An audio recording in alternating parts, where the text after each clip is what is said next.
le Pitch Club. Bonjour et bienvenue pour ce nouvel épisode du Pitch Club. Alors le Pitch Club, Mousse? Bonjour, le Pitch Club, c'est le podcast qui donne la parole aux raconteuses et raconteurs de bonnes histoires. Alors cette semaine, on reçoit un raconteur de bonnes histoires, mais aussi un bon vanneur en la personne de David Azria. Bonjour David. Allez, bonjour à vous. Ça va, ça se passe bien? Et Mousse, Ouais, très ça beau va. t-shirt à la Merci. Mark Zuckerberg. Merci beaucoup. Mais t'as pas la carrière. Écoute, on travaille dessus là. Alors tu viens On est un pour peu plusieurs en retard. actualités. Donc d'abord sur Radio J, du lundi au jeudi C'est ça. à 7h30 aux côtés de Christophe Barbier dans son émission, donc la matinale. Exactement. Alors ensuite, il y a sur Fun Radio le dimanche avec les Marseillais. C'est ça, exactement. Donc voilà, donc t'as deux actus radio et t'as aussi un spectacle qui s'appelle Paye pour voir. Je reprends le spectacle à partir de fin mai. C'est ça, Oh. faut savoir, donc c'est au Sacré C'est normalement. au Théâtre Sacré, c'est ça, à Montmartre. Et allez voir tout sur les réseaux, vous aurez C'est ça, toutes les exactement. infos. Je vais mettre les dates. Pour l'instant, je vais commencer à une bimensuelle et puis ensuite sur des dates hebdomadaires, c'est ça. Soit Oui. le mercredi, soit le jeudi. Pour l'instant, je suis le jeudi à 20h30. Et puis voilà, on verra comment ça va évoluer d'ici là. En tout cas, le Sacré, très théâtre très sympa. D'accord, donc le concept de Paye pour voir, tu peux nous en parler parce que c'est quand même assez Le original. concept, c'est un truc que moi j'ai écrit à l'époque, mais j'ai fait un jeu autour de ça, un jeu télé que j'essaye de vendre également. Le truc, c'est simple, c'est à 15 minutes gratuites. Moi, je suis parti du principe où aujourd'hui, on a plein de comédiens, plein de gens où le temps, tu vois, c'est devenu de l'argent. Donc, même ça existe depuis tout le temps, mais j'ai pas envie que les gens perdent leur temps. T'aimes, t'as 15 minutes. Si t'aimes pas, tu pars. Si t'aimes, tu payes à la fin. C'est entre 10 et 12 euros, donc ça va. Alors il y a aussi, je sais pas si ça, quand j'ai vu ton spectacle, il y avait des jeux à gratter. C'est ça, exactement. Est-ce que ça En sera fait, toujours le cas? Dans mon spectacle, il y a 10 enveloppes. Chaque enveloppe représente un numéro de chaise. Sur chaque chaise, il y a un numéro. Et en gros, c'est simple. Il y a de l'argent à gagner, soit du cash, soit des tickets de loto, des tickets de. En fait, c'est un jeu. J'ai essayé de créer un concept où Pourquoi les t'as fait gens. ça? En fait, pour intéresser les gens, parce que je me suis dit, au lieu de faire l'impro, salut frérot, ça va, t'as une casquette et tout, tu vois, je me suis dit, on va faire un truc marrant. On va faire participer les gens et ça va être vivant, tu vois. Il y a un truc où aujourd'hui, on est beaucoup, faut essayer de se démarquer aussi. De l'impro, il y en a, ils sont très bons, il y en a, ils sont moins bons. Mais je me suis dit, ouais, il faut innover, il faut faire des trucs sympas. Ouais, et t'as puis, raison.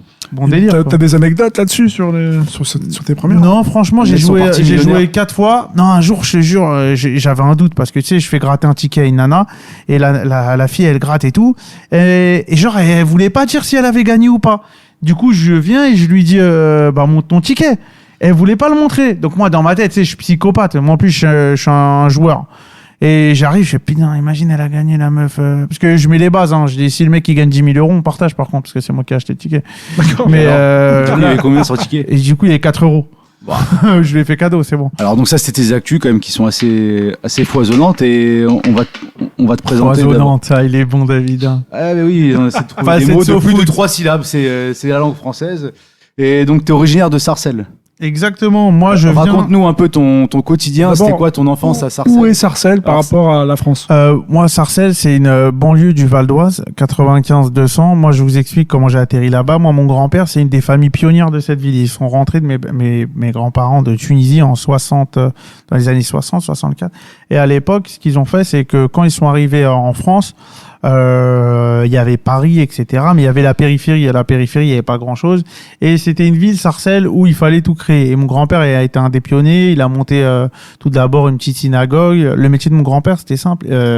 Il transportait les morts pour toutes les familles qui, par exemple, il y avait des familles à l'époque en Tunisie qui avaient déserté et qui étaient partis en France ou autre, et il facilitait le transport des corps pour ces familles. Donc on a atterri à Sarcelles. Mon grand-père, il a pas mal œuvré pour la communauté. Et puis voilà, de fil en aiguille, nous et mon père. Puis mon père, il a bossé aussi sur Sarcelles, etc. Puis nous, on est resté là-bas. Moi, je suis resté là-bas jusqu'à mon mariage. Puis après, quand je me suis marié, je me suis un peu embourgeoisé. Mais non, plus sérieusement, non, Sarcelles, nous, c'était, moi, il y a une fresque qu'on voit souvent à Sarcelles que les gens prennent en photo. C'est quand on était petits, il y avait des Noirs, des Juifs, des Arabes, et on était tous des copains. Et c'était ça un peu, tu vois. On traînait tous ensemble, il y avait pas de problème. C'était vraiment la coexistence des peuples, j'ai envie de dire. Aujourd'hui, c'est différent, tu vois. Moi, je le remarque aussi, tu vois. La majorité des Juifs, ils sont entre eux. Il y a plus trop de mélange, tu vois. Même les Juifs, tu les vois plus trop dans les écoles parce qu'ils ont fait leurs propres écoles. C'est devenu compliqué, tu sais. Il y a eu tous ces conflits israélo-palestiniens qui se sont mêlés. Les gens ont pris parti et tout. Moi, c'est un conflit qui est assez loin, tu sais. je me suis jamais mêlé de ces histoires-là, tu vois, mais bon, je sais que... Non, Sarcelles, moi, j'ai des beaux souvenirs. Le J'ai club des de beaux foot, souvenirs. il existe encore. Enfin, je veux dire, tu avais joué au foot là-bas? Moi, j'ai joué au Maccabi Sarcelles. En fait, je t'explique, moi, au tout départ, je jouais à l'ASS Sarcelles. C'est un club qui jouait le samedi. Mais après, nous, on s'est mis à faire Shabbat. On est devenus pratiquants. Du coup, on pouvait plus jouer le samedi. Du coup, mon père, il m'a dit, t'inquiète, j'ai un club et tout, le Maccabi Sarcelles. Le FC juif. Ah, on était nuls, hein. Les scores, c'était des attentats antisémites, mon frère. Non, on était vraiment nuls. Et puis, même, il y avait, au-delà de ça, c'est qu'il y avait pas, tous les matchs, on arrivait. C'est-à-dire, les mecs, le mec envoyait la feuille de match, tu vois, il envoyait la feuille de match et tout. On arrivait le jour J, il y avait jamais 11 joueurs. Le jour J. Ouais, le jour J, comme Radio J, excellent, super, bonne de David, bravo. Le jour J, et il y avait aucun joueur pour compléter l'équipe. C'est-à-dire, à chaque fois, on débutait les matchs à 9. Et tu connais, les gens de la communauté juive, ils sont bons en comptabilité, en informatique. Tu les mets, ah ouais. C'est des fricassés sur pattes. Ah ouais, il y avait un gars, il s'appelait Michael Ben Sabat, je m'en rappelle. Frérot. Ah, mais tu connais. Ouais, exactement, toujours un mec qui dit, tu connais, Michael. Il voulait tout le temps être au goal. Il dit, ouais, frérot, parce que là, on est 9, on va jouer avec un goal volant. Il dit, non, moi, faut que je reste au goal. Je dis, frérot, tu prends 6 buts en 15 minutes, sors des cages. Fais libéraux, fais quelque chose. Non, mais on était nuls, hein, les juifs au foot. Hein. Ah, franchement. Mais alors, justement, un truc que j'avais vu t'avais mis une fois en story, c'est que t'étais dans le même club que Riyad Mahrez. Ouais, non, en fait, j'explique. Riyad Mahrez, il était dans la classe de mon frère au lycée, et Riyad, il a joué à l'ASS, où moi j'ai joué au départ à l'ASS. En futsal. Non, c'est celui qui a joué en futsal à Garges-les-Gonesse, c'est Wissam Ben Yedder, qui a joué longtemps à Garges-les-Gonesse. Et Riyad Mahrez, la petite anecdote, il jouait en équipe B à Sarcelles au départ, il était même pas dans l'équipe A. Non. Et puis après, bon, il a eu ses histoires, il a fini à Quimper, etc. Puis mais voilà. on savait déjà à l'époque qu'il avait... Ouais, est-ce que tu le voyais sur le terrain qu'il avait un truc en plus? Non, lui, il a vraiment eu un déclic, au décès de son père. Il est devenu vraiment un autre gars. Et là, il est talentueux et tout, hein, franchement. Sarcelles, il y a eu Philippe Christenval aussi. Ouais. Bon, il a une carrière. Ouais, la petite carrière. Il a Monaco, il a joué à Barcelone, exactement. À Marseille aussi. Après, on a eu qui comme gens connus? On a eu Stomy. Stomy, c'était un peu un star. Il habitait dans mon quartier. Nous, on était fans, les petits. Ouais. Passy, t'es de Sarcelles aussi. Sectora, Negmaron. On a eu Arsenic. ouais, voilà, on a eu exactement. On a eu Carbolino. Et le temps passe. Non, ça, c'est Negmaron. Et donc, il a commencé. Du coup, toi, c'est quoi ton quotidien à l'époque à Sarcelles? Moi, en fait, c'est simple. Moi, ma vie, moi, franchement, je raconte ça un peu tout. Moi, j'étais un peu seul, tu vois. J'avais des potes de quartier. On se retrouvait souvent, hein. Après les cours, on jouait. Moi, mes parents, ils avaient deux choix. Ils avaient mis mon frère dans le lycée et le collège de quartier. Ouais. Et ça avait mal un peu. C'est pas que il avait mal tourné ou autre, mais ils voyaient qu'en gros, tu vois, les collèges de ZEP et tout, c'est pas exceptionnel. Et moi, c'est toujours comme ça, malheureusement. Et moi, le truc, c'est que mes parents, putain, ils s'étaient endettés et tout pour me mettre au collège et au lycée catholique de la ville. Et puis moi, j'étais un bosseur, hein. Franchement, j'étais un bosseur, mais l'ambiance c'était pas du tout mon ambiance. Donc j'étais assez seul, franchement. J'avais pas trop de potes et tout à l'époque. Donc j'étais un peu renfermé sur moi-même. Je jouais beaucoup. Moi, je suis fan de football, donc je jouais beaucoup aux jeux vidéo de foot. Et puis tu connais, avec le foot, t'arrives tout le temps à te faire des potes. Donc au final, on avait une petite équipe de foot où on traînait ensemble. T'avais, tu sais, moi, le juif, le portugais, l'ivoirien. On était une petite équipe. Voilà. Ouais, c'est ça, on traînait entre nous, on était 5-6. Et puis de fil en aiguille, on a tous monté de classe. Mais Sarcelles, ça a vraiment bougé à un moment. Je t'ai dit, quand il y a eu tous ces conflits et tout, ça a été impacté. C'est une ville qui a été touchée. Tu penses que ça a changé en moins bien? Ouais, ça a changé en moins bien, totalement. Parce que les gens, ils ont commencé à prendre parti ou autre, ou à dire, ouais, Israël est juif. Alors que nous, moi, franchement, je me suis jamais mêlé parce que c'est un débat sans fin, tu vois, et je suis peut-être pas assez placé pour avoir mon mot à dire. Mais c'est vrai que, non, on a bien vécu, hein. Moi, ce que je fais souvent le débat, je dis, nous, il y a une différence entre les juifs de Sarcelles et les juifs, d'ailleurs. Je dis, nous, on est pouf souffle dans une équipe. Si on serait Harry Potter, c'est pouf souffle, et là-bas, c'est plutôt Gryffondor. Donc voilà, on est issus de cette mixité. Et c'est bien parce que les gens, ils pensent souvent les juifs, l'argent et tout, mais vraiment à Sarcelles, la majorité des juifs, c'est des juifs qui sont arrivés, qui essaient de se faire la bime, ça roule pas sur l'or. Ouais, ils vivraient pas à Sarcelles sinon. Exactement. Tu penses que la ville, elle s'est appauvrie avec le temps aussi par rapport à la crise économique? Ouais, non, la ville, elle s'est appauvrie. À l'époque, il y avait DSK, il avait fait pas mal pour la ville et tout. Il était maire de la ville. Après, il y a eu François Pupponi qui a été maire pendant longtemps. C'était un peu... au début, ça allait, mais après, tu connais les mecs pour se faire réélire à chaque fois. C'est toujours ils arrosent, Magouille et compagnie. On va à la synagogue. Ouais, les juifs, votez pour nous. On va à la mosquée. Ouais, on est ensemble. On nique les juifs. C'était vraiment un truc... Et il y avait aucun investissement plusieurs années. Moi, même là encore, je vais faire un spectacle bientôt avec la ville de Sarcelles. Je parlais à des comment ça s'appelle ça, des MJC, des mecs qui se bougent et tout, ils essayaient de développer un petit terrain pour les jeunes. Ils leur ont dit, ils ont pas 20 000 euros pour créer un terrain. T'as 20 000 euros pour une ville, tu peux trouver 20 000 balles, quoi, tu vois. Ouais. T'enlèves un feu Ça rouge. s'est un peu dégradé, quoi. Ouais, non, ça s'est appauvri, je pense. Vraiment appauvri, c'est le terme. Tu vois, à Sarcelles, ça a pas changé, quoi. Et alors, donc, malgré tout, toi, à l'époque, t'avais une enfance heureuse, et je voulais savoir, en cours, t'étais quel type d'élève? Non, moi, j'étais un élève bosseur, j'avais aucun talent pour le taf. Par contre, je travaillais. Comme je t'ai dit, moi, j'avais pas trop de potes et tout, je travaillais beaucoup.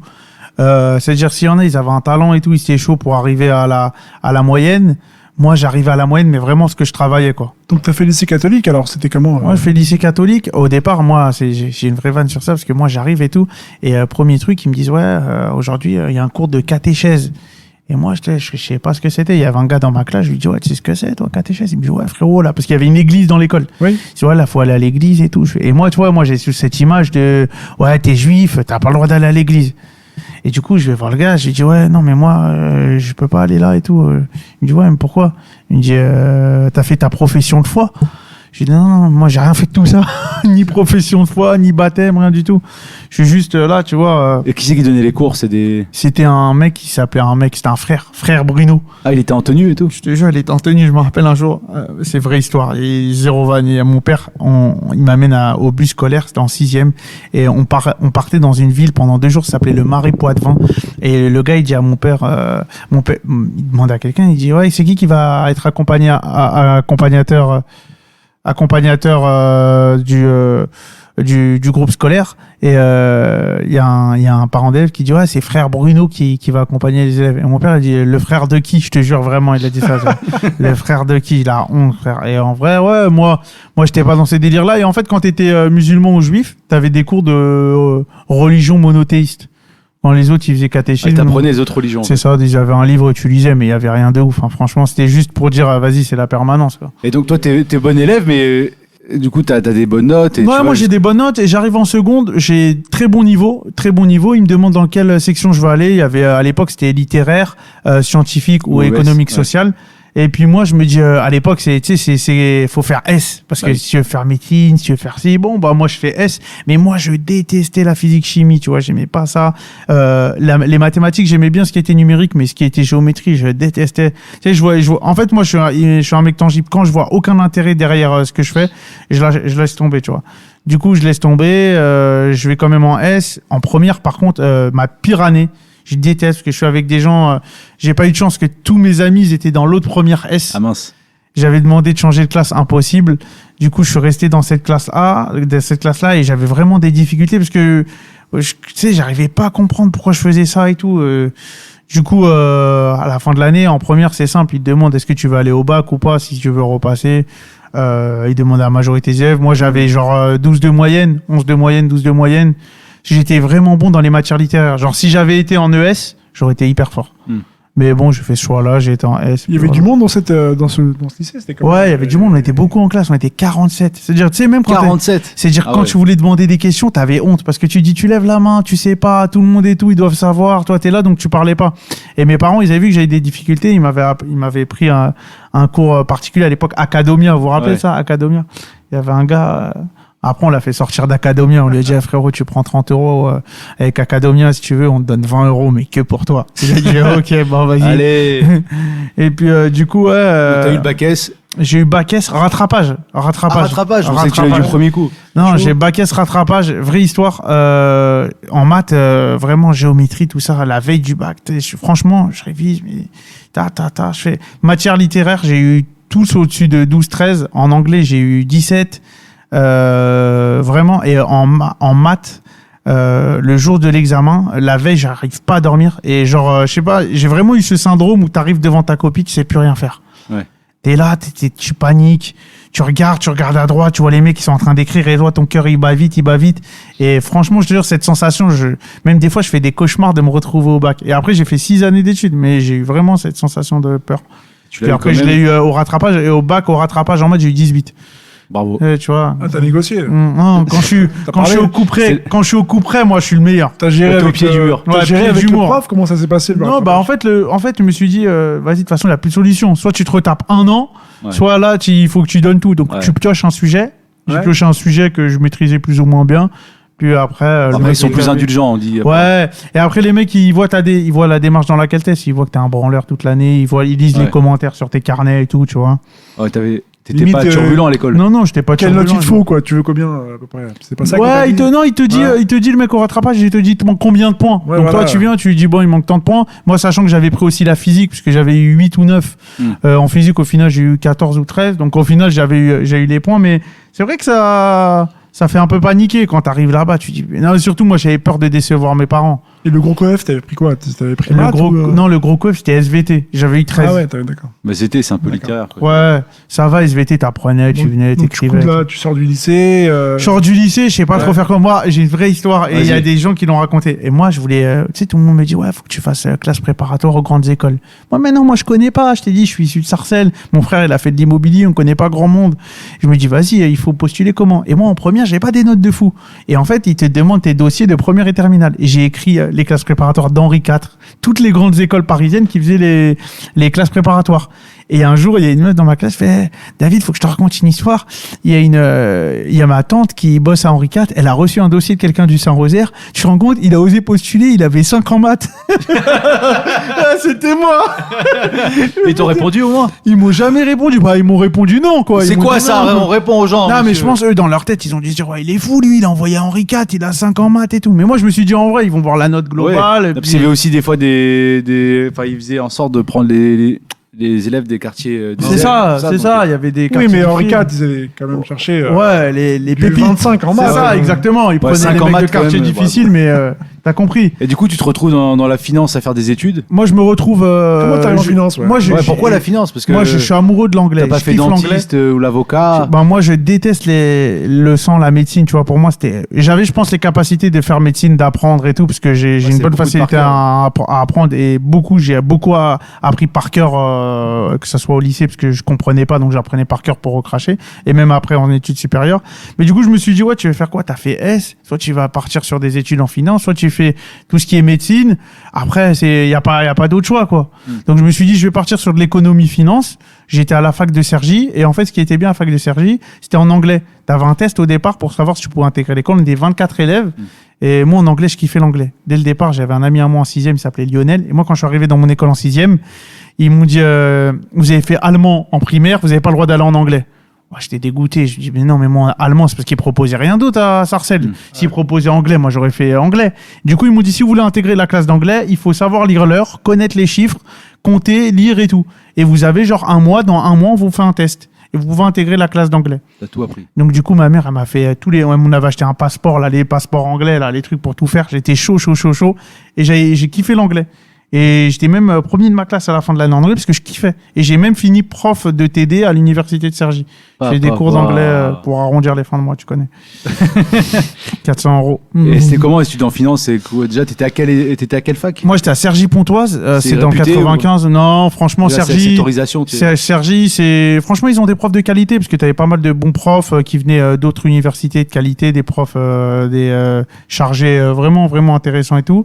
Après, moi, vu que j'étais dans des diplômes universitaires en anglais en même temps, donc, tu sais, je me suis dit, bon, quoi qu'il arrive, à un moment, ça va bouger. Moi, ce qui était bien avec mon parcours, c'est qu'en 3e année, tu pouvais étudier à l'étranger. Ouais, t'as une année de césure. C'est ça. En gros, même pas. En fait, tu avais échange Erasmus, Ouais. mais en fait, tu avais un classement. Et sur Le pauvre classement. qui échange avec toi. Ah non, mais c'est ça. Le mec, il arrive à Cergy-Pontoise, il était dégoûté. Mais parce qu'en plus, eux, ils mettaient Paris. Échange Paris, Montréal. Moi, j'étais dans le top 5 des élèves de ma classe, donc j'ai bougé à Montréal. Montréal, c'était cool, tu vois, t'arrives à Montréal. Et moi, j'étais pas passionné de stand-up à l'époque, mais on m'avait parlé d'un gars qui s'appelait Sugar Sammy à l'époque, qui était bon. Et j'ai voulu acheter des places, mais c'était 300 balles, marché noir, laisse tomber. J'ai pas mis 300 balles pour Sugar Sammy. Il a fini de incroyable talent à remplacer Gilbert Rozon. Heureusement que j'ai pas payé, frérot. Quand tu dis 300 balles, c'était là-bas à l'époque. Ouais, en fait, tout était sold out. Et un jour, j'ai demandé à un gars de ma fac, je lui dis, hey, frérot, c'est qui le mec drôle ici? Parce que moi, c'était à l'époque, il y avait On demande qu'à en rire. Et là-bas, t'avais que France 2 comme chaîne. Et je regardais tous les jours On demande qu'à en rire. tous les jours, je regardais, je dis, ah, putain, c'est ça. En fait, moi, j'ai toujours voulu faire ça dans un coin depuis l'âge de 17 ans, mais je me suis dit, ah, c'est toujours les mêmes qui réussissent et tout. Et même, j'aurais dit à ma mère, à l'époque, si j'avais dit, pardon, à ma mère à l'époque, ouais, maman, je vais faire ça, moi, elle dit, non, c'est impossible, va travailler. Tu penses que... Ouais, non, moi, je suis issu de parents où ils ont dit, ouais, il faut qu'on construise un avenir pour nos enfants, on s'est donné les moyens. En plus, ma mère, elle s'était saignée avec mon père pour nous payer l'école catholique et tout, à moi et mes sœurs. Donc, tu sais, c'était... pour finir humoriste, ouais, c'était pas... Ouais, l'humour, à ce moment-là, il est où dans... Non, moi, je suis passionné, je suis vraiment... Moi, je suis... À Montréal, t'as vu des spectacles de stand-up, hein? Non, vraiment rien du tout. En plus, c'est là-bas moi, je t'ai dit, je suis de nature seule. À Montréal, j'étais seul. À un moment, j'étais vraiment seul. J'aurais aimé me passionner Comme Corneille. Ouais, j'écoutais beaucoup à l'époque l'album de Youssoupha et il avait une chanson avec Corneille et je marchais sous moins 33, je te jure que je me faisais des films, je suis pas moins venu ici pour 33 rien, degrés, frère. un cahier de ouf là-bas. Cahier de ouf, j'avais 2 pantalons, double Parce que t'es chaussures. loin de ta famille, tout ça, c'est comment tu l'as vécu cette période? C'est dur. Moi, le pire, c'était le vendredi. Moi, je faisais Shabbat et vraiment, moi, c'est vraiment vrai. J'ai kiffé Cyril Hanouna avant qu'il ça devienne un gars connu. Et à l'époque, il y avait une chaîne, c'était France 2 et RFO Outre-mer. Et c'était le début de Touche pas à mon poste, la 2e année. Et pour voir Touche pas à mon poste, ça repassait. France 4. Exactement, c'était France 4 et RFO, il reprenait les meilleurs programmes de France Télé. Ouais. Et Hanouna, il passait dans la nuit de vendredi à samedi à 3h du matin. Et je devais me taper la série Castle, genre, mais pas un épisode. Entre Shabbat, il rentrait là-bas à 18h, jusqu'à 3h du matin, t'avais 3 saisons de Castle. Et chaque semaine, c'était les mêmes. Je me tapais Castle et Plus belle la vie pour arriver sur Hanouna à 3h du matin. Et je regardais 1 heure et je dis, ouais, c'est sûr, un jour, je vais faire ça. Un jour, c'est moi, je vais faire ça, je suis sûr. Ah, tu t'es dit, il faut que je fasse kiffer les gens. C'est sûr. Et après, tu connais, tu rentres à Paris. Moi, je rentre à Paris. Je fais mon Master 1. Ouais. Je postule à Dauphine. Ce qui se passe, c'est que Dauphine, j'avais postulé en Master 1, ils m'avaient pas pris. Du coup, je fais mon Master à Cergy. L'année d'après, je repose. Toi aussi, t'as eu 5 en maths. Non, mais derrière, vraie histoire. Derrière, non, parce que. Non, je sais. En licence, j'ai eu mention bien ma licence économie et finance. Pour Dauphine.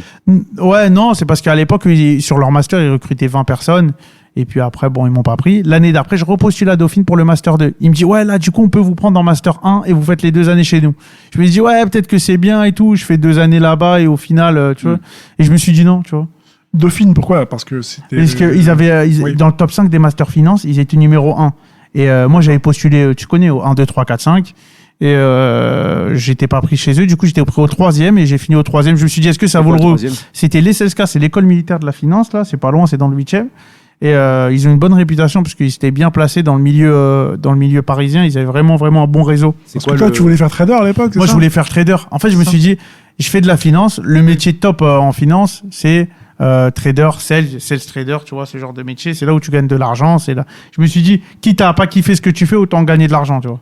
Je me suis dit, t'es pas passionné par ce que tu fais, mais autant gagner de l'argent. T'avais croisé des gens qui étaient traders déjà à l'époque? Pas du tout, nous on n'avait pas de contact. Moi, ce que je dis, des fois les gens me disent, ouais, les juifs, vous êtes solidaires, vous connaissez. Moi, je connaissais personne, frérot. Pour faire un stage. T'as pas été reçu dans un bureau par des juifs qui t'ont dit bienvenue? Non, même pas. Et c'est là que j'ai commencé à faire du stand-up. Donc, je finis ma 2e année de master. Je finis dans le top 3 de ma promo avec mention très bien au master 2. Et je me dis, je vais trouver un stage. Tu sais, le réseau de l'école, il va m'aider, tu vois. Donc, le réseau de l'école, il m'aide. Il me trouve direct un stage, mais c'est pas en trading. Donc, c'est un truc en mode assistant de l'assistant. Donc, je me dis, bon, je vais attendre un peu. Tu connais, t'attends 2 mois. Tu dis, bon, tu te reposes un peu. 2 mois, 3 mois. Et là, Attends. On fait une pause. Oula. Café? Non, c'est-à-dire que quand tu t'attends, en fait, t'étais pas chaud, en fait. T'étais pas chaud, peut-être. Tu voulais peut-être pas faire ça, en fait. Non, moi, en fait, je voulais, mais je me suis dit, moi, j'ai toujours eu ces trucs où s'il faut repartir d'en bas, c'est relou parce que bon, t'as fait des études, tu vas commencer à faire un stage là. Ça veut dire le 2e stage, ça va être quoi? Ça va être un autre stage d'un autre truc. Le 3e stage, ça va être un stage d'un restage. J'ai en fin de compte, ça s'arrête jamais. J'ai moi, je veux juste faire un stage dans le domaine que je veux. Comme ça, je perds pas de temps, tu vois. Mais le problème de ces équipes de stage, c'est qu'en fait, ils recrutent pas les gens. C'est-à-dire, en vrai, stagiaire, c'est devenu un métier à un moment. Ouais. C'est-à-dire que t'étais dans une masse salariale, t'étais stagiaire, tu gagnais 1 800 € en finance. Et mais bon, c'est le game. Ouais, c'est ça. Tout le monde est passé par là, les avocats, c'est pareil. C'est ça, exactement. Toi, t'étais pas chaud, quoi. Et moi, en fait, je pense que j'étais pas chaud parce que j'avais pas la dalle. J'avais pas la dalle de ce métier. Ouais. Je me dis, ouais, si c'est pour faire un stage, pour derrière faire un autre truc et tout. Donc au final, je refuse pendant 2-3 mois les stages qu'ils me proposent l'école. Mais ils avaient des bons stages. Hein. Pourquoi? C'est que tu te voyais comme un larbin, mais on va c'est dire ça. Je me genre, voyais comme un petit, tu vois. Je me voyais comme un petit. Toi, tu voulais déjà être devant, quoi. Ouais, moi je voulais être devant. Moi je dis toujours à des potes et tout, même des potes à moi qui font du stand-up et tout, je dis ouais, ça dépend comme tu te places. Moi je me place toujours comme un numéro 1. Je suis pas un numéro 2. Si t'as besoin de moi et tout pour un truc, moi j'ai jamais voulu être derrière un autre gars. Et moi j'ai beaucoup de problèmes avec l'autorité. J'ai pas eu de problème avec l'autorité de mes parents ou autre, mais j'ai remis, quand j'étais à la fac, j'ai eu ces soucis-là. J'ai eu des problèmes avec les gens qui veulent se placer. Genre, si demain, je te prends un exemple gros, si t'as un président, un truc, quelqu'un vraiment de calé qui va me donner des ordres sur certains trucs, je vais devoir me rabaisser parce que je vais me dire, ouais, lui, c'est quelqu'un. C'est le mal alpha. Voilà, c'est là. Il a prouvé, etc. Mais j'ai du mal avec l'autorité des gens qui valent rien, quoi. Mais est-ce que la finance, avec le recul, c'est apporté quoi? Bah moi la finance ça m'a aidé à réfléchir parce que j'ai bossé beaucoup à la suite. En fait voilà ce que j'expliquais, c'est que pendant que je trouve pas ce stage, moi je me dis bon vas-y à un moment je vais monter sur scène. J'avais trop de blagues dans mon téléphone. Moi je note tout dans mon iPhone, j'ai même les blagues les toutes premières que j'ai écrites. Et je dis un jour je tape stand-up sur internet et comme la majorité des gars comme nous, il y avait un gars qui s'appelle Alex Nguyen, je lui passe le bonjour. Il est trop fort en référencement. Tu tapes stand-up, tu t'atterris sur sa page. Il a donné des cours de stand-up à beaucoup de exactement, personnes. Il a donné. Depuis. Ouais, exactement. Bah, on peut citer Pierre Thévenoud, Aubin, Nicolas, Ayoub, Franjo, on était plein. Et moi, en fait, j'ai pas fait les cours, mais je crois qu'il y en a plein, ils ont pas fait les cours. Mais en fait, lui, il avait une salle qui était au théâtre du gymnase. À l'époque, t'avais rien, t'avais le Paname, et le Paname, tu jouais l'après-midi avec Michael Cohen à 17h30. Mais moi, comme je travaillais, je pouvais pas jouer à 17h30, 18h. Donc, en gros, je jouais chez lui 3-4 fois par mois. C'était le mardi, le jeudi. C'était la team Mec Milo, je me rappelle, c'était ça, on était 14, il y avait 2 euros. Qu'on connaît. Ayoub, il y avait Sami Ouladito, moi, Franjo, Pierre Thévenoud, il y avait vous êtes des vieux potes, ça. En fait, quand vous vous croisez entre vous. Ouais, mais à l'époque, 5-6 ans après, vous. c'est ça, à l'époque, il y en avait qui étaient avant nous, Pierre, il était là avant moi, Ayoub aussi, Sami aussi. Moi, j'ai vraiment commencé en même temps qu'Aubin, Nicolas, il y avait qui, ouais, ces gars-là, il y avait là, d'autres. tu fais tes premières vannes. Ouais, là, je joue la première fois et en fait, mais il y avait Younes Hanifi aussi, le jeune Younes Hanifi. C'était en 2016. Je fais mes premières vannes et tout. Ouais. Et vraiment, dans la soirée, il y avait des gens qui étaient là depuis longtemps et tout. Et moi, première fois, vraiment, tu sais, les gens, ils kiffent et tout. Bon, aujourd'hui, je regarde la vidéo, elle est éclatée, mais je me dis, putain, en vrai, c'est ça que je vais faire. Et entre-temps, je fais mon stage. Un stage pas dans le truc que je souhaitais, mais bon, vu que j'avais trop attendu, je me suis dit, bon, au final, on va prendre un stage. Et c'est quoi? C'est ça? Bon, on va prendre ça, tu vois. Je fais un stage chez HSBC, je reste 6 mois. Et pendant les 6 mois, je joue sur Paris. La journée, tu fais ton stage et le soir, tu fais du ouais, voilà. Enfin, le soir, non, je jouais pas beaucoup au début. C'était où les bureaux? Les bureaux, moi, j'étais dans le 8e, Champs-Élysées, HSBC. D'accord. Et bon, le soir, bah, tu connais, tu joues, tu réécoutes un peu ta vidéo, t'écris la journée, parce que t'as forcément des fois, tu fais rien pendant des heures. En finance, c'est ça qui rend fou, c'est que des fois, pendant 5-6 heures, tu fais rien. Mais à un moment, tu crois que tu vas partir à 19h et c'est là que le travail arrive. Tu finis à 22h, donc tu craques, tu vois. Et puis. Mais attends, ça doit être bizarre quand même. Tout le monde autour de toi était. Dans les tranchées, à se battre, tout le monde veut tirer sur tout le monde. Toi, t'étais. Moi, en fait, je savais que je voulais pas, j'avais pas la dalle de ça. Et je voyais les gens qui étaient un peu dans ce délire-là. C'est sympa, la défense tous les jours, RERA. Non, là, c'était Neuilly, là. Ouais. Pardon, Champs-Élysées.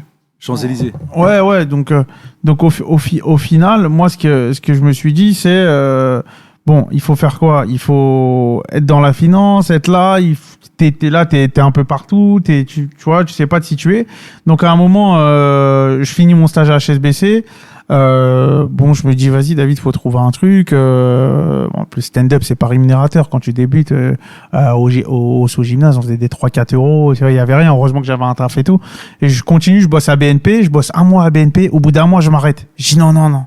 J'ai fait un stage, pas un stage, j'avais trouvé un CDD et au bout d'1 mois je l'arrête parce que vraiment le taf pas intéressant quoi. Je me dis non, tu faisais tous les jours la même tâche, c'est-à-dire tous les matins t'allumais ton ordi. C'était quoi ta tâche? C'est des détachements de coupons en fait. Ah oui, c'est pas mal ça. Les actions ils payent des dividendes chaque période et toi tu détachais les coupons qu'ils payaient. Bon, c'est pas très intéressant. Et tu payais chaque date, tu vois. Ouais, c'est un tous les jours tu faisais ça, c'est robotique, tu vois. Devant un ordinateur. T'étais un ordi tous les jours, tu vois. T'étais journée, ni trader, ni rien. T'étais à chier, rien du tout. Tu te faisais chier, tu vois. Bah, tu gagnais à l'époque, c'est un CDD où tu prenais 2600 euros. Bon, pas dégueulasse, tu vois. C'est un boulot à la chaîne, quoi. Non, même pas. Mais t'es dans ton coin, t'as un bureau, personne te parle. Le matin, tu dis bonjour. Le mec, il prend un tableau, il dit alors, toi, tu vas faire ça. Mais de toute façon, on fait que ça. Du coup, le bam, tu fais ça. Après, tu dis au bout d'un mois, je veux pas faire ça. Ouais, c'est pas... Et j'arrête, je continue à jouer dans les comedy clubs. Et là, je trouve un taf chez un gestionnaire d'actifs à Amundi, très bien payé, mais c'était de la gestion de projet. C'est-à-dire, le mec, il vient avec un objectif. Il dit, voilà, t'as 6 mois. Dans 6 mois, je reviens te voir. Ah, frérot, faut pas me dire ça. Le mec, ça veut dire, dans 6 mois, tu reviens me voir. Sans surveillance, sans rien, sans contrôle. Oh. Après, rendez-vous dans 6 mois. À un moment, le mec, il vient tous les 3 semaines. Il vient te faire un point. C'est le truc de base. Frérot, c'est-à-dire, les mecs, avant moi, ils ont tous lâché. C'est-à-dire, moi, je prends un taf qu'il y a au moins 7 gars qui ont lâché. Donc, déjà, tu dois retravailler, reprendre tout ce que les mecs ont fait. Je laisse tomber. Je fais, vas-y, laisse tomber. Et là, t'as le stand-up qui émerge de plus en plus dans ta tête. Et là, dans ma tête, à un moment, le mec, un jour, je me rappelle, j'ai oublié son nom, Julien, je crois qu'il s'appelle. Il me prend rendez-vous, il me dit, ouais, je sais pas, j'ai l'impression que t'es pas motivé par la tâche et tout. Je sais pas, moi, je sais pas. Ça s'appelait de la maîtrise d'ouvrage. T'étais dans des bureaux avec des mecs. Et la majorité, je sais pas, frérot, tu te demandais ce qu'ils faisaient. Les bureaux, ils étaient vides. Les mecs, ils allaient à Fitness Park, ils revenaient 3 heures après. Je dis, ouais, il y a un truc qui se passe ici. C'est une planque. Moi, dans ma tête, j'étais dans une planque. Je dis, vas-y, David, faut que tu profites pour jouer un maximum. Et là-bas, je pouvais partir à 17h. Donc, je venais jouer ici au Paname, au labo. Je venais jouer au labo, au Paname. Et je jouais à 18h à l'époque. Et je venais jouer. Et je dis, vas-y, là, c'est bien, t'es bien payé, personne te fait chier. Tu vas travailler. Et tu gagnes à la fois toi ta vie là-dedans. Donc d'accord, tu te mets un peu plus dans le stand-up, mais il faut raconter aussi que c'est un certain Samuel Bambi qu'on a reçu il y a pas longtemps, qui t'a mis le pied à l'étrier. Exactement. Moi, un jour, je rencontre Bambi au bout de 6 mois. Je le vois dans une salle de comedy club. Il y avait une soirée organisée à Paris. C'était découvrir des talents, tu vois. Donc j'avais écrit au gars, bonjour, voilà, je fais du stand-up, est-ce que je peux jouer? Il m'a dit, écoute, on a déjà fait le casting pour cette année. C'est tous les 6 mois. Bah viens à la session et puis tu t'inscris pour la session d'après. Donc j'y vais, à cette soirée, il y avait Marie Saint-Filtre pour sa première scène, il y avait Bambi qui était invité, Bambi qui jouait pas. Et je croise Bambi. Marie Saint-Filtre. Ouais, il y avait Marie Saint-Filtre pour sa première scène. Et franchement, les gens, ils étaient morts et tout. Hein. Franchement, ils avaient bien rigolé. Bon, ils s'étaient mis à poil, tout ça, tu connais. Déjà? Ouais, on avait commencé tôt. D'accord. Et après, Bambi, il me dit, enfin, je vais voir Bambi, je lui dis, ouais, je kiffe ce que tu fais avec Younes et tout. Je lui dis, Parce qu'à l'époque, il avait son spectacle L'Arabe et le Juif. Exactement, au Jamel Comedy Club. Et bah, tu sais, il y avait une petite hype, tu vois, quand tu connais un peu le stand-up, tu dis, ouais, je vais lui demander si je peux faire sa première partie. J'étais au culot, moi, j'avais 6-7 mois de stand-up. Il me dit, ouais, c'est pas moi qui gère, c'est le frère de Jamel Debbouze et tout. Envoie-moi une vidéo. Et puis, si tu fais affaire, ben, je te dis, quoi. Bon, moi, je me suis dit, bon, le mec, il est courtois et tout, il était avec sa mère, je me rappelle. Il est gentil, quoi. Du coup, je lui envoie le message et il me répond genre dans l'heure. Il me dit, ouais, frérot, on a vu ta vidéo et tout, viens jouer samedi. Du coup, moi, je dis, ah ouais, lourd, mais samedi, Shabbat. Je fais, purée, merde, comment je vais jouer, moi, et tout. Je fais Shabbat et tout. Du coup, j'ai pris un Airbnb en face. Dès que Shabbat est fini, je suis parti jouer au 3 Ouais, parce que le Shabbat se termine en fin de journée. Ouais, c'est ça, c'était en été. Et en été, Shabbat, il finit à 21h30, 22h30, ça dépend des périodes, tu vois. Et donc là, t'as pu jouer quand même. J'ai joué parce que j'ai dormi en face, parce que moi, j'habitais à Sarcelles. Donc, en fait, si je prends la voiture, j'arrive, je suis en retard. Le première partie, je l'ai loupé. Parce que faut expliquer pour ceux qui pratiquent pas le judaïsme, le Shabbat, pour les moldus. En fait, tu ne fais rien qui a un contact avec l'électricité, avec... Pas d'effort. Exactement, tu fais rien du tout. Aucun effort, rien, pas d'électricité, pas de voiture. En fait, tu dois te concentrer que sur le judaïsme. Tu manges au repas familial et puis tu pries, tu vois. Mais t'as pu jouer pendant Shabbat. En gros, moi, ce que j'ai fait... C'est quoi la technique pour jouer pendant Shabbat? Non, moi, même pas. Le truc que j'avais fait avec Bambi, c'est que je lui ai dit, attends, Shabbat, ça finit à 20h13. Il me dit, ouais, mais frérot, le spectacle, il a commencé à 20h. Je fais, vas-y, frérot, s'il te plaît, et tout. Et j'avais joué à 20h14. Dès que Shabbat avait fini, vu que j'étais en face, j'ai pris le micro, j'ai joué, je fais la première partie. Et de là, un coup, j'en ai fait une ou deux. Et puis après, tranquille, Bambi, il m'a dit, tu joues sur Paname et tout. Je lui ai dit, bah, tu connais, à part le Paname, tu joues. À l'époque, il y avait rien. C'était le Paname, c'était l'endroit où il fallait jouer parce que... C'était quand? C'était en 2015, là, par là? 2017, ouais, 2017, ouais, c'est là. Et je lui dis non, j'ai envoyé un message au gars qui gère, il me répond pas. Il me dit... c'est qui le gars qui gère? C'était Nadji Choukri, colonel, recherché même par sa daronne. D'accord. Nadji, l'ancien programmateur du Paname. Exactement, donc moi j'avais envoyé un message et il m'avait lâché un vu. Bon, je me suis dit, bah, je peut-être pas... Tu beaucoup peut-être à l'époque. Ouais, c'est ça, tu vois. Je me dis, bon, c'est normal et tout. Bon, je continuais à venir au labo quand je pouvais. Et un jour, Bambi, il me dit, bah vas-y, c'est mon pote, Nadji et tout. Je dis... Vas-y frérot, je lui envoie un message, il va te faire jouer. Du coup il me dit fallait me dire que t'étais venu de la part de Bambi et que t'étais juif, je t'aurais fait jouer plus tôt. Je fais putain l'enfoiré. On commence sur des bonnes roues là mon Agi. Carrément comme et ça. Ouais, il m'a dit ça comme ça. Bon après je sais pas si gaulerie ou pas, tu vois. Et il me dit viens dimanche, je vais venir te voir, si t'es bon tu pourras jouer dans nos plateaux. Donc moi dimanche je viens, je prépare mon petit 5 minutes que je rôde depuis un peu moins d'un an, tu vois. Et il vient pas. Putain, j'étais dégoûté. Je fais ouais, attends, le gars il est pas là et tout. Moi je suis venu, j'étais prêt, je me suis entraîné et tout. Et le gars il vient pas. Et derrière il me dit non mais t'inquiète, le gars, ce qu'il va faire, c'est qu'il va t'enregistrer une vidéo. Michael Cohen, l'ancien régisseur, enfin Karim il s'appelait. Ouais. Il va te faire une vidéo et derrière si t'es bon tu joues. Et il me dit ouais c'est bon, je pense que tu peux jouer sur nos plateaux. Je vais te faire jouer cette semaine. Il m'envoie des créneaux. Et il me fait jouer un plateau le soir à 20h. Je me rappelle, il y avait Hakim Gemili, il y avait Fari, il y avait Fadili et Lenny. Et moi, je viens. Et, costaud quand même. Ouais, moi, tu sais, ouais, les gens à ils étaient l'époque, déjà bien ouais, installés. c'est ça, c'est des gens installés Ouais. qui vraiment ont un niveau de stand-up et tout, respecté. Je croise Karim. Mais non, moi, je sais même pas c'est qui Karim. Enfin, Karim, le patron du Paname, pour ceux qui nous écoutent. Karim Kachour. Exactement. Et il me dit, t'es qui toi? Je dis, bah en fait, voilà, j'étais programmé par Nadji. Il m'a dit, mais ça fait longtemps que tu fais du stand-up? Je dis, bah là, 1 an, quoi, même pas, quoi, un peu moins d'1 an et tout. Il me dit, ah, mais toi, on va t'accompagner, tu peux pas jouer à ces créneaux-là. Putain, et moi, j'ai pas encore joué. Je fais, bah attends, laisse-moi jouer au moins, parce que là, je vais jouer et tout. Je me rappelle comment j'étais habillé. J'avais une veste blanc et vert, Stan Smith assorti, je me rappelle. Exactement, Celtics. Et j'arrive et je joue. Franchement, cool, hein, vraiment, putain. Et en plus, l'ambiance au Paname, pour ceux qui ont déjà joué ou qui sont déjà venus en spectateur ou autre, franchement, elle est ouf. Vraiment, la salle, les gens, quand ça, les rires, tu les prends sur toi, c'est incroyable. Tu commences à jouer dans ces soirées-là, parce que nous, on jouait au labo, mais voilà, le labo, ça n'a jamais été vraiment tout le temps complet. Ouais. On jouait devant souvent 7, 10, 15, 20. Et c'était vraiment la première fois où je jouais dans une salle où il y avait là le monde et tout. J'étais content, franchement. D'ailleurs, là, on fait le podcast dans la salle du Paname. Exactement. Sur la scène, là, t'es face. Ça rappelle des souvenirs. Ça rappelle des souvenirs. Alors, justement, toi, Mais au c'était début, quoi j'ai le du mal. Paname, justement, quand tu. Moi, au début, j'avais du mal quand les gens ils parlaient. Parce que je faisais pas. Moi, aujourd'hui, les gens ils me connaissent. Je fais beaucoup MC, je fais beaucoup les chauffes et tout. Et au début, j'avais du mal à parler aux gens. Dès qu'un mec, je faisais mon sketch et il parlait, j'étais déstabilisé. Je me disais, oh putain, mais qu'est-ce qu'il a dit dans Je veux dire les hecklers dans la salle. ouais, c'est ça, les gens qui parlent, interrompent, tu vois, ouais. les gens qui D'accord. interrompent, ou Ouais. c'est le gars, il est avec sa copine, il dit ah très bonne ta vanne, si ça, ou tu vois, je savais pas réagir. Donc je passais à autre chose, je regardais pas, et j'avais pas une connexion, j'étais plus en récitation ou autre. Mais bon, t'apprends, tu vois. Et comment tu penses.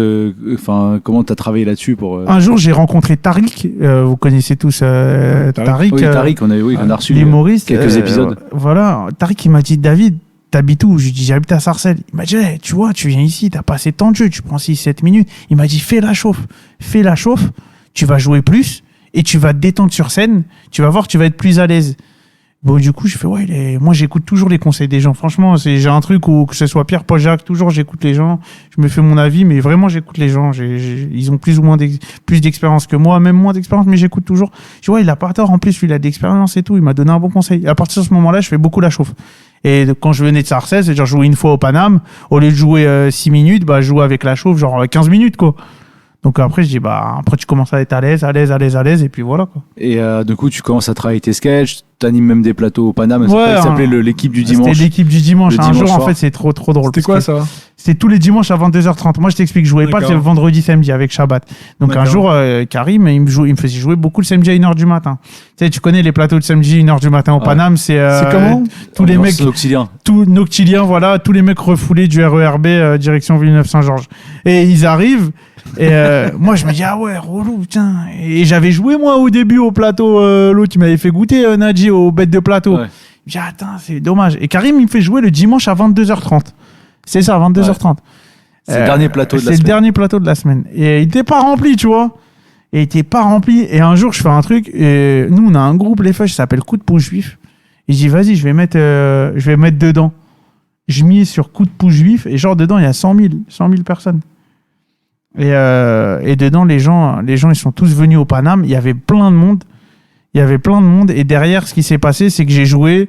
J'ai pris le plateau. Moi, j'avais juste demandé un truc à Karim et Kader. Je leur avais juste dit, moi, je fais le plateau, mais je fais pas le line-up. Juste laisse-moi un kiff. Je ramène un mec qui joue pas au Paname. Moi, j'avais même délire quand j'étais à HSBC. Nous, on connaissait personne, c'est de ramener des gens. Faire des passes D. Ouais, faire des passes D. Ça nous coûte rien. Faire ramener un mec qui joue pas à Paname. Moi, j'ai jamais pensé en mode, ouais, si un mec qui vient, il va manger mon créneau. C'est pas comme ça. Ouais. Boudère, un jour, il m'a dit un truc ici au Paname. Il m'a dit, David, 2 personnes, c'est une clientèle. Et 2 personnes qui viennent pour moi, ils peuvent venir pour toi, ou ça se trouve, ils vont venir que pour moi. C'est pas pareil. Tu vois, chacun son marché. Et je faisais ça. Je ramenais un mec qui jouait pas au Paname. Bah, le premier mec que j'avais ramené, c'était Maf de Rouleau, aujourd'hui qui joue au Paname et qui a fait des followers, etc., qui a fait un petit buzz avec ses réseaux que j'avais bien Maf. Et ouais, voilà, c'était cool. Et puis, fil en aiguille, après, on a commencé à jouer. Là, tu fais plus de plateaux et après, tu arrives à ce qu'on appelle comme moi, la dernière fois, j'ai dit avec Avril une consécration, mais c'est une forme de consécration parce que tu passes sur une autre étape, c'est avoir ton spectacle. Exactement. Attends, tu vas trop vite. À quel moment, il y a Mousse qui a mis un. Parce que moi, j'avais une question qu'elle est justement à quel derrière. moment tu deviens professionnel?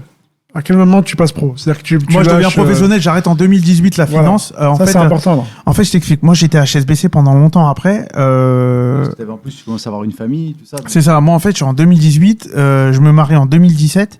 Et ma femme tombe enceinte, ce que je raconte sur scène, 1 mois après mon mariage. Donc, je suis dans la finance, je gagne bien ma vie. À côté, je fais du stand-up. Tous les mois, je mets de côté avec le stand-up. Quand même, tu prenais 300-400 balles.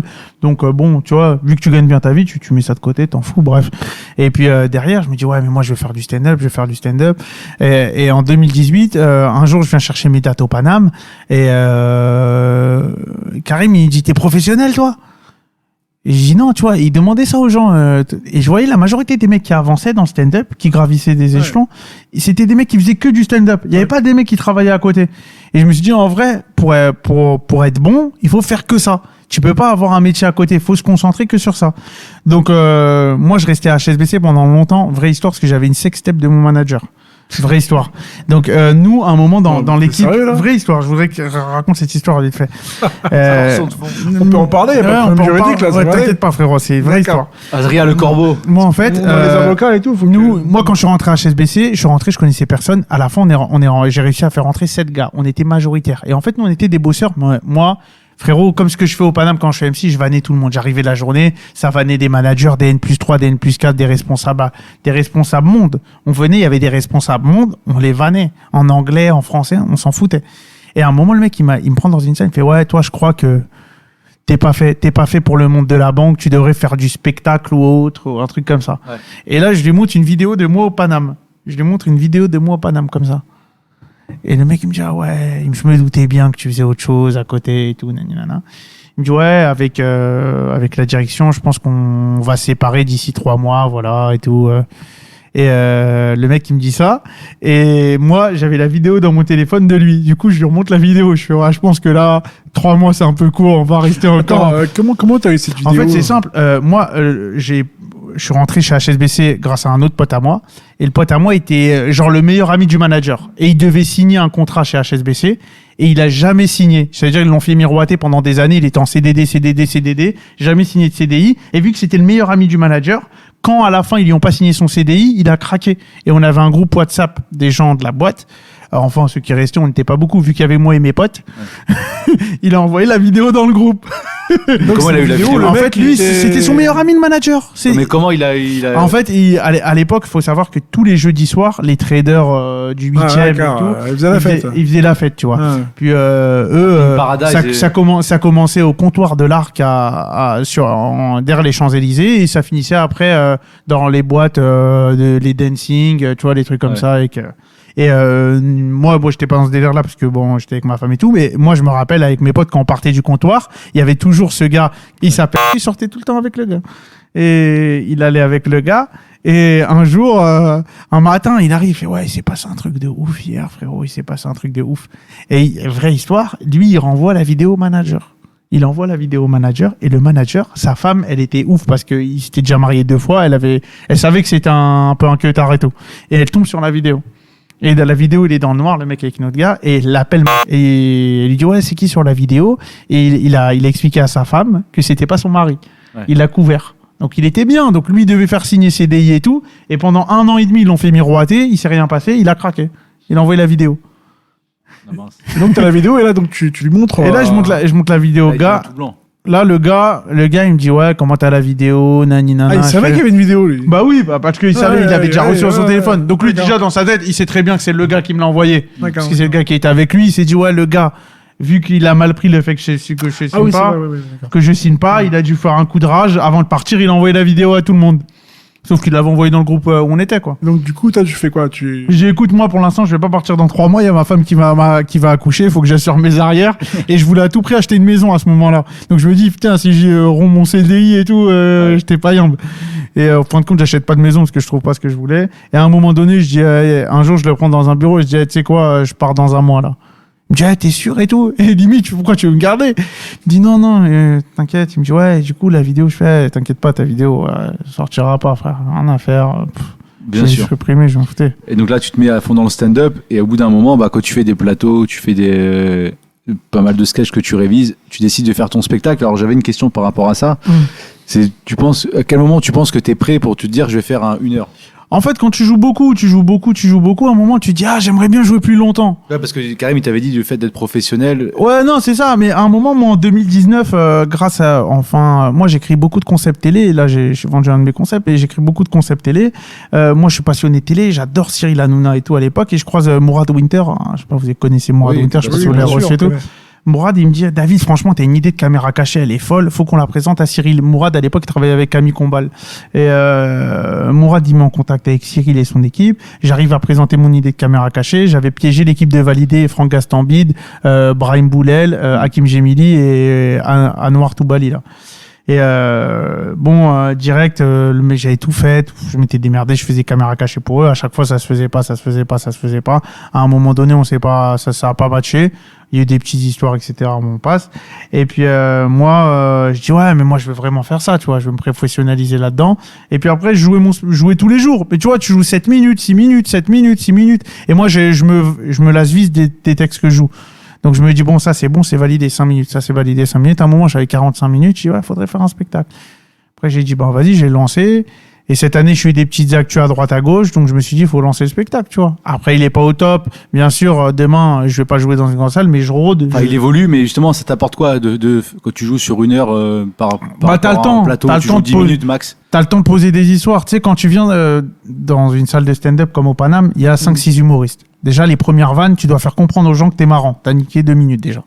2 minutes où t'es marrant. Derrière, soit tu rentres sur un thème où tu veux tester. Tu vas tester 1 minute, 1 minute 30. Parce que si tu testes sur 3 minutes et que ça marche pas, t'as beau faire 2 minutes avant qu'ils ont marché, les mecs vont dire il est bidon, lui. Donc tu fais 2 minutes, 1 minute de test. À la fin, tu finis sur un bon sketch de 3 minutes et déjà t'es 7 minutes. Ouais. T'as pas beaucoup travaillé. T'as travaillé 1 minute 30 aujourd'hui. Donc au final, tu prends ton spectacle, tu travailles plus, tu vois. Ça te permet de travailler doucement. Et puis t'as une pression du fait de devoir remplir la salle, de faire de la com, tout ça. Ouais, moi c'est un peu ça qui me saoule un peu. Pourquoi? Parce que moi de base, j'aime bien aussi venir dans les comedy clubs. Pourquoi? Quand tu viens au Paname, c'est tout le temps rempli, tu vois. Gérer ces trucs-là, c'est un peu relou la com, les billets réduits, les billets triés et tout. Mais bon, après faut faire avec. Et moi je suis qu'au début du spectacle, je l'ai joué que 5 fois encore. Et après, tu as aussi en ce moment, donc on avait parlé au début, là, tes actus, tu as de la radio, tu fais beaucoup de chroniques radio, et je veux savoir, qu'est-ce que ça te permet savoir par rapport à la radio, justement, en quoi ça t'aide à progresser? Moi, en fait, ce que j'aime, j'ai toujours voulu faire de l'animation, de la production télévisuelle. Moi, ça veut dire, demain, j'ai pas vocation à faire 50 spectacles de stand-up. J'aime le stand-up, je suis passionné, j'adore ça, mais j'aimerais bifurquer rapidement sur la télé et la production télé. Bien sûr, tout en restant dans le stand-up, avoir un spectacle qui tourne de qualité. Mais en fait, le fait de faire ça, moi, au début, quand on m'a proposé ça, tu vois, je me suis dit, c'est cool et tout. Est-ce que je vais pouvoir être à la hauteur? Les politiques, moi, je suis pas très politisé, et puis je m'intéresse moins qu'à d'autres thèmes, etc. Mais en fait, c'est un exercice où je me dis, en fait, c'est comme le stand-up. Tu viens, tu joues, tu travailles. À un moment, tu vas être bon. C'est-à-dire, demain, on t'appelle, t'es prêt, frérot. Donc là, par exemple, tu fais la soirée matinale avec Christophe Barbier. Exactement. Est-ce qu'il change son écharpe rouge ou c'est toujours la même? Non, c'est la même. De marque Polo Ralph Lauren. Pour ceux qui voulaient l'information. Ah bah voilà, c'est une info très importante. Tu fais aussi de la radio avec Adams? Ouais, non, c'était l'année dernière. En fait, voilà, Kev, j'avais fait Fun Radio avec lui. En fait, c'était cool. Moi, en fait, je rencontre Kev un jour au Fridge avec Jean-Rachid Kalouche. Vous connaissez Jean-Rachid, ouais. Il me dit tu bosses toujours avec Hanouna, je lui dis non. Kev, il me dit tu fais quoi chez Hanouna? Je dis j'écrivais des caméras cachées.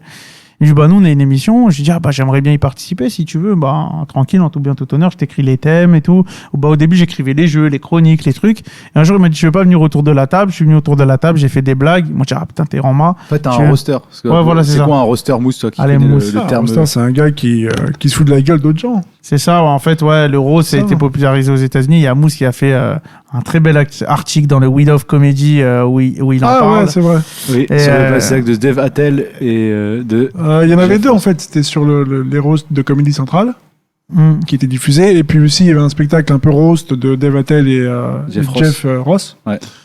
Et donc toi, t'aimes bien tout ça? Moi, en fait, j'aime bien ça. Bon, on voulait en faire un et tout. Bah là, j'ai écrit pour un roast pour Netflix qui devait sortir l'année dernière. Je sais pas où il en est, du coup. Mais le roast en France, c'est dur quand même. Non, parce qu'il faudrait essayer, tu vois. Moi, je pense que ça marcherait sur des plateformes. Ça faut marcherait convaincre bien. les stars de se faire vanner. Bah là, dans celui qu'on devait faire, c'était pour Netflix. Il y avait des vraies stars identifiées du football, des médias, de la chanson, etc. Donc franchement, c'était intéressant. Et moi, je pense que aujourd'hui en France, les gens, ils ont envie de voir ça.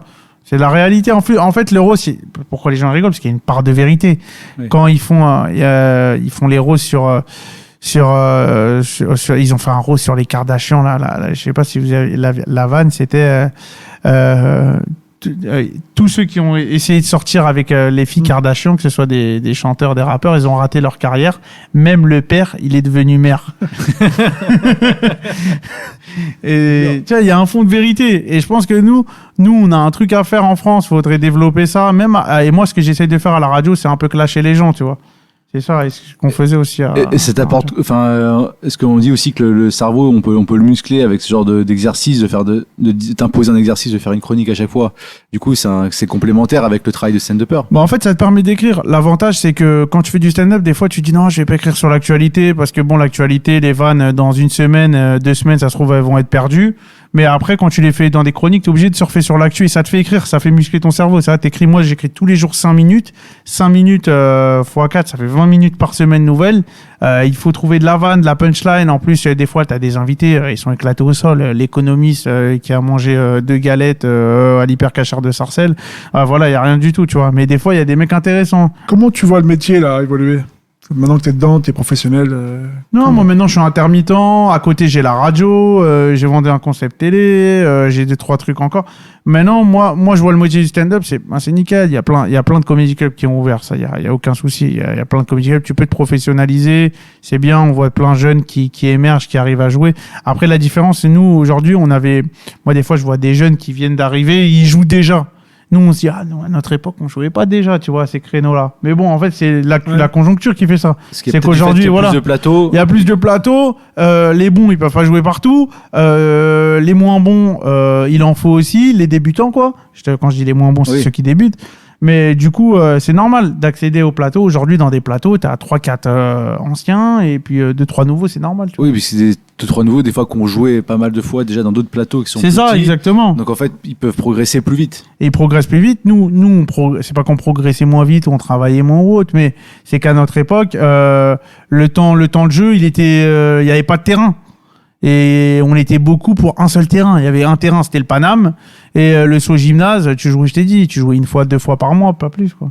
Maintenant, il y a à peu près 10 endroits dans Paris où tu peux jouer. Tu peux jouer quotidiennement, plus, ouais. Ouais, sans compter les plateaux annexes, dans les petits bars, plateaux, les bars, les gens qui font des plateaux dans des bars. C'est bien, c'est une bonne chose. Maintenant, ce qu'il faut en province, il faut qu'il y ait la même chose. C'est ça. Ouais, après en province, il faut la même chose, mais est-ce qu'il a des humoristes en province et tout au moins des comedy clubs, c'est-à-dire où tu peux tourner, pas forcément dans des théâtres.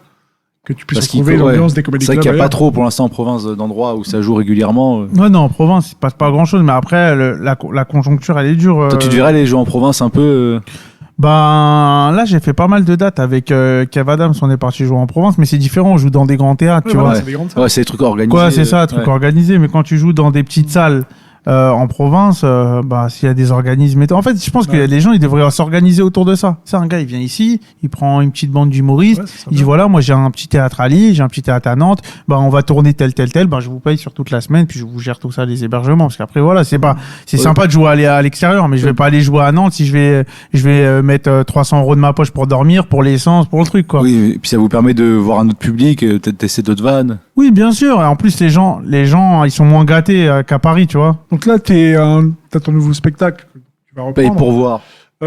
Tu veux rester sur ce concept-là, un peu roast, un peu. Ouais, non, moi je veux rester sur le paye pour voir. Je veux vraiment le faire. Je veux le faire. Ça va être. Moi, je vois beaucoup de gens des fois qui font un spectacle, qui changent 4 fois de nom, qui changent 5 fois d'affiche. Tu vois. Moi, je veux rester sur cette idée de paye pour voir pour ce premier spectacle. Je veux rester sur ce truc-là. Et après, quand tu feras un deuxième spectacle. Et puis voilà. Après, si je ferai un deuxième spectacle, je changerai l'idée. Mais pour l'instant, je veux vraiment que le spectacle il soit de qualité. Je veux vraiment beaucoup roder, qu'il soit bien. Et le jour où je vais jouer dans une vraie salle, je me dis ouais, je suis fier de jouer ce spectacle. Il est bon, il est bien avancé, etc. Mais toujours interactif, c'est-à-dire que les gens dans la salle participent avec toi au exactement. spectacle. Moi, je veux toujours. J'aime cette idée de les gens, ils sont là. C'est comme disait, j'ai pas des DVD, je sais pas quoi, tu vois, c'est pas Netflix. Mais tu sais, les gens, ils sont là, ils veulent participer. Et aujourd'hui, Redouane Bougueraba le fait super bien, tu vois. Moi, je fais les premières parties de Redouane, et tu vois, les gens, ils ont envie de participer. Ouais. Le gars, il est venu, il a payé sa place, il a envie de te parler.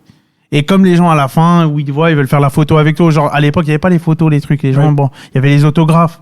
Aujourd'hui, il y a la photo. Et les gens, ils ont envie de parler avec toi. Bon, maintenant, ils le font sur scène. Ils veulent avoir leur petit moment. Voilà, c'est ça. C'était Warhol qui dit ça. On a tous notre quart d'heure célébrité. Et les gens, ils aiment. Franchement, il y a plein de gens qui disent non, faut pas. Il y a des gens, ils aiment participer.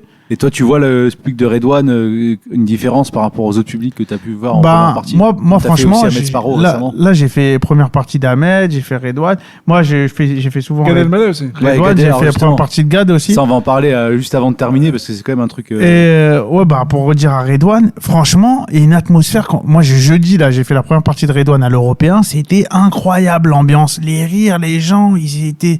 Franchement, tu vois que c'est des gens parce que Redouane, il a une sympathie incroyable. C'est-à-dire, les gens, ils ont envie d'être son ami. Quand tu vois Redouane, il est sympathique, il est joyeux et tout.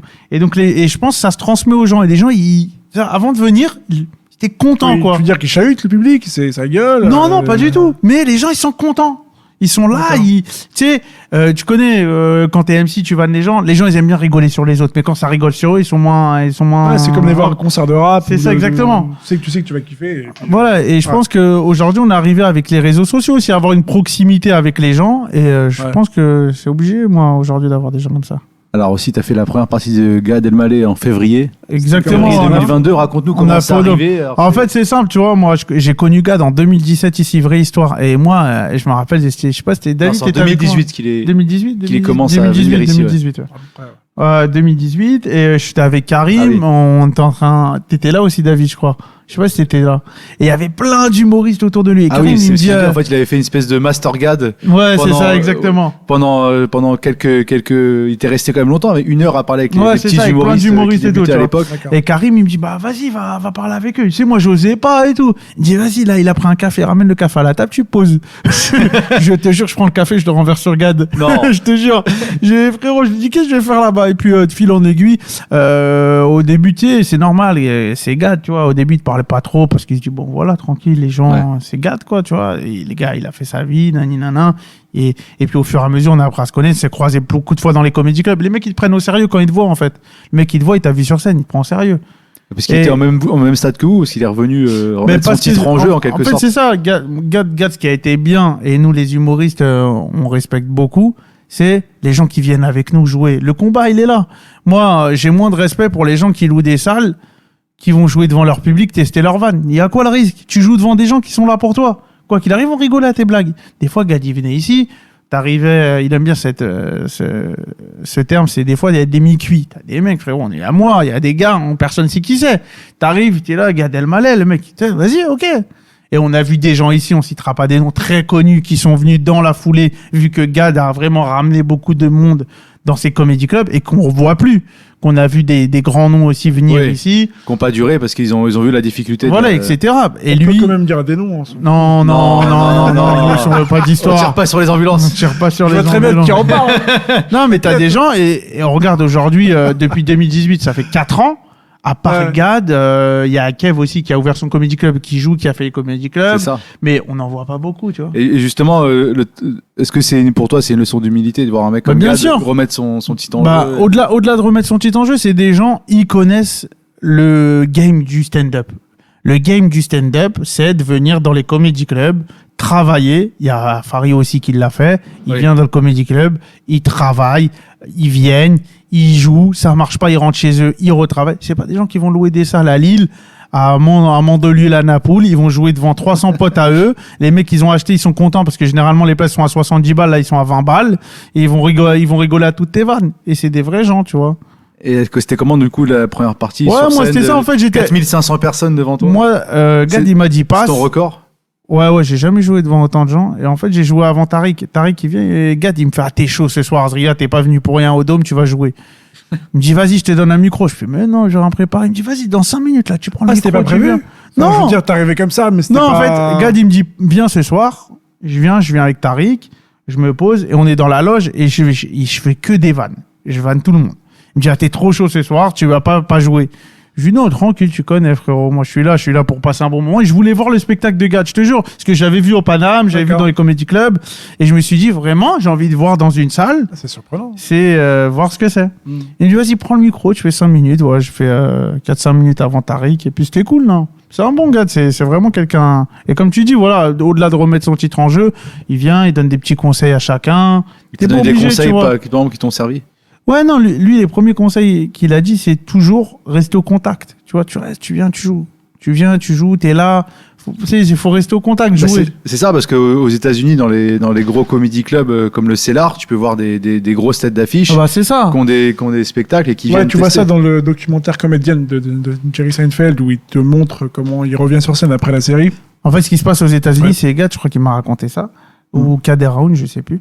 En gros, ils me disent que quand tu as une grande star comme Dave Chappelle, comme Chris Rock, comme ces gens-là qui arrivent, et par exemple, tu as un line-up de prévu, si le mec vient et dit ce soir, il passe à l'improviste et tout, il veut jouer genre 20-30 minutes, ben, la recette intégrale est versée à ces comédiens qui devaient jouer, et le gars joue généralement pour rien, quoi. Oui, d'accord. Bah, j'espère que dans quelques années, tu pourras faire ce genre de choses, arriver. Sauf que moi, je vais à la- prendre le chapeau, les frères, je vous dis. Croyez pas, vous allez me niquer. En tout cas, merci, Non, merci, David David. d'avoir été avec nous aujourd'hui. Bon, finalement, Merci. ça a été le podcast, on a réussi. Oui, on a réussi. Alors, j'ai juste rappelé rappelé les actus avant de terminer. Donc, on peut te retrouver donc, du lundi au jeudi à 7h30 avec Christophe Barbier. Christophe dans la Barbier sur matinale. Radio J Sur Radio J. 94.8. Il vient quand il veut, Barbier, ici. Hein. Ouais. Au Vas-y, Paname, si tu veux, On va avec venir voir plaisir. un spectacle. Le barbier du matin, tous les jours, le Ouais, lundi ça- au jeudi. ouais, ouais. Et le vendredi, je me suis reposé. Parce que j'ai vu envoyé qu'il faisait- Myriam Barouk. Il J'ai fallait vu que qu'il a je fait un vive, peu de théâtre, là, s'il veut faire du stand-up. Ouais, il fait- exactement. C'est bien qu'il vienne voir. Ouais, non, franchement, lui, il est Ouais. calé sur ce truc-là. On va vous l'envoyer, Il les a un gars. délire. Ok. Alors aussi donc Merci. sur Fun Radio le dimanche avec les Marseillais de C'est l'émission ça. du même nom. Un sur ou deux W9. dimanches par mois, exactement. Un ou deux dimanches par mois. On peut 101.9. retrouver les chroniques et surtout le spectacle Ton qui futur joue au spectacle. Alors, conseil. c'est bon, les dates, là, t'as... Alors, le sacré, Paye pour voir. ça sera pas la semaine du 11, ça sera la semaine d'après.